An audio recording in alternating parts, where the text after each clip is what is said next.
I have one. This is, you mentioned irreversible drugs can achieve long-lasting target coverage and even dissociate pharmacokinetics and pharmacodynamics. Yes, but they also can carry a high risk of persistent toxicity if off-target binding occurs. Absolutely, and this has been a the history of it has been, this has been the fear that's kept people away from these drugs, which has now been somewhat assuaged, and I'll expand on that. So the question is, how do drug developers balance these opposing outcomes when optimizing irreversible compounds, especially in cases where slow off rates give efficacy benefits but risk cytochrome P450 inactivation or tissue trapping? Great questions. Okay.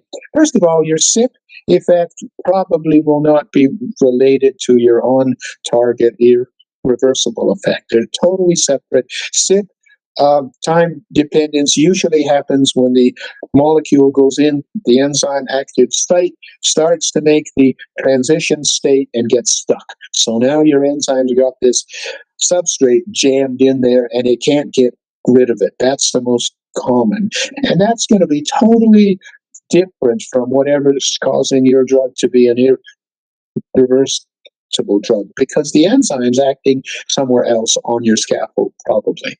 So I wouldn't associate irreversible drugs with a risk of time dependence. Tissue trapping, you've got very important, yes, because cancer, for example, antibodies are used to kill tumors. And the dogma was, I want a highly potent antibody because that's going to actually minimize off-target effects. It's going to preferentially go to the tumor receptors, whatever they are, and won't give me cross tolerance. And so to a large extent that was seen, but what also was seen was these highly potent compounds would get depleted as they entered a structured tissue like a tumor, and they never make it in. They wouldn't penetrate throughout the whole tumor because they got depleted and stuck on the outside. So you kill an outer core of tumor, but you wouldn't kill the whole thing. So now people are changing gears and saying, I want a lower affinity antibody so it gets in and kills tumors. So that's the way that's been going. As to opposing outcomes, if you're using an alkylator like a beta haloalkyl amine, yeah, that's going to see a lot of SH groups and OH groups on a lot of proteins, and maybe it will have a lot of off-target effects you don't want. As opposed, there are, however, so-called pseudo-irreversible inhibitors. The opioid one, and I forget its name, but it doesn't alkylate, but it binds to the opioid site so tightly that it is essentially irreversible.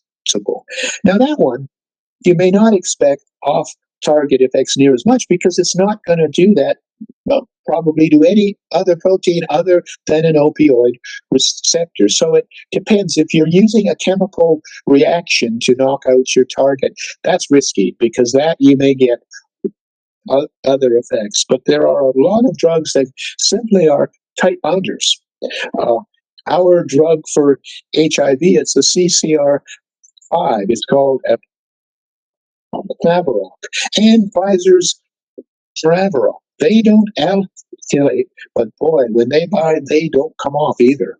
So that you might have hopes of getting good target coverage without toxic effects.